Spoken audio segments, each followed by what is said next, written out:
Today I'm reviewing the 1952 Miss Marple Agatha Christie novel.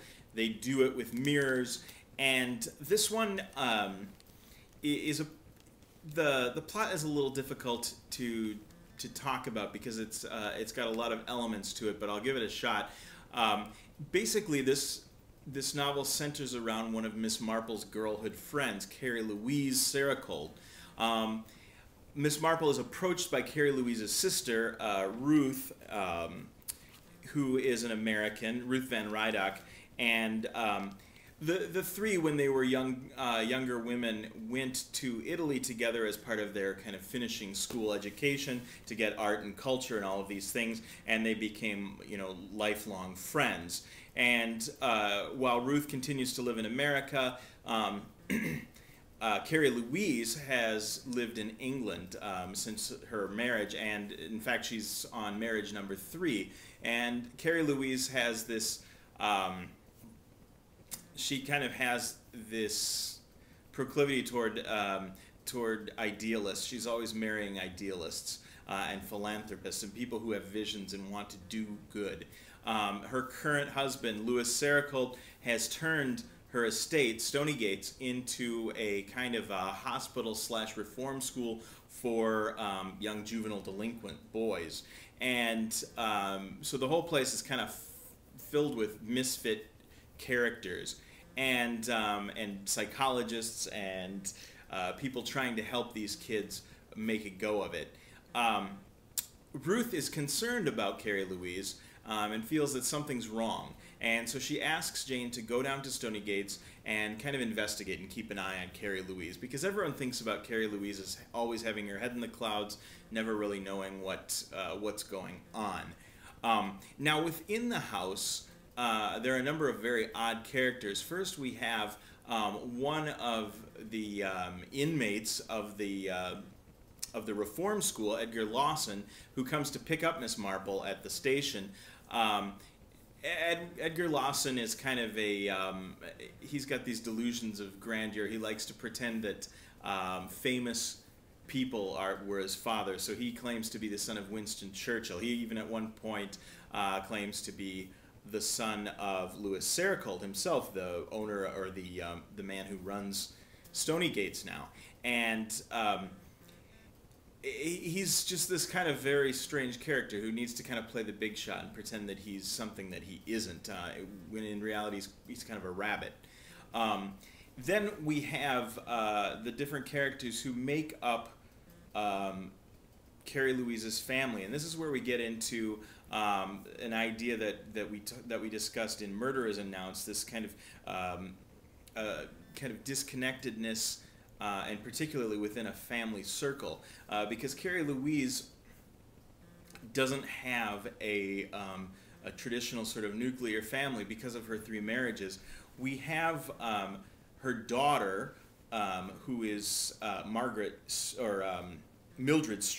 Mildred Street is a widow who's come back to live with her mother as kind of the neglected daughter, and she lets everyone know about that. We have Carrie Louise's granddaughter, Gina, this flashy, young, beautiful woman who's half Italian, who's been living in America during the war years and has come back with her American husband, Wally Hudd. And then we have a couple of cousins of Gina's, Alex and Stephen Restrick, who are both kind of in the arts, in theater and ballet, in directing and producing shows. And they're both madly in love with Gina and feel like Gina's made a huge mistake in marrying Wally, and they make no secret of it. As a result, Wally's a very unhappy person and an unpopular person. He's kind of a sullen character throughout the novel. And we have Dr. Maverick, who is a psychiatrist who's helping these young men along with Louis Saracold. And then we have Christian Goldbranson, who is in charge of the trust set up to fund this whole project. Now, he is Carrie Louise's son, but he's slightly older than Carrie Louise because he was the son of one of her former husbands, and his son by a different marriage. So he was quite a bit older at the time when Carrie Louise married her father. or married his father. So we have this just complex web of characters who don't really, who are half related, quarter related, not even related, but it's all kind of this web that forms around Carrie Louise. Christian Gulbranson only visits a couple times a year to discuss the trust with Lewis.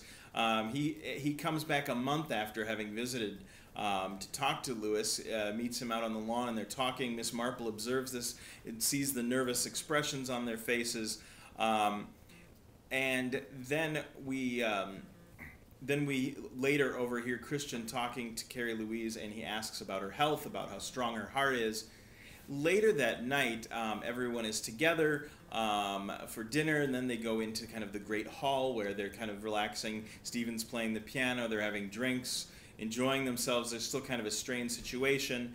Edgar Lawson comes in and starts going off on Louis Sericold.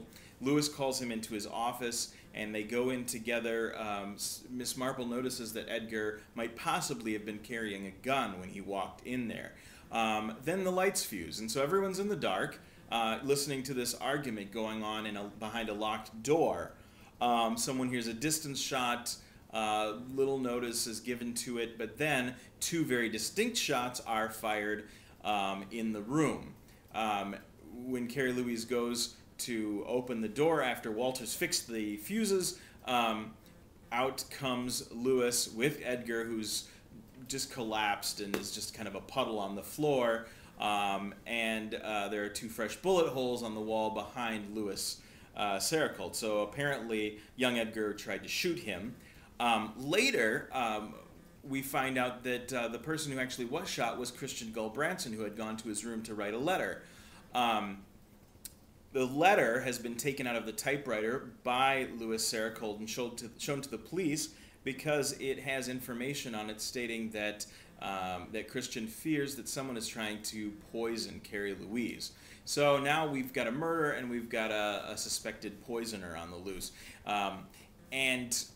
So the novel is kind of concerned with Jane Marple getting to know the different characters in this family and finding out what's going on. We also, of course, have Inspector Curry, who is the kind of the constable who's in charge of this case, and he's kind of questioning all of the characters one by one. So we get his perspective.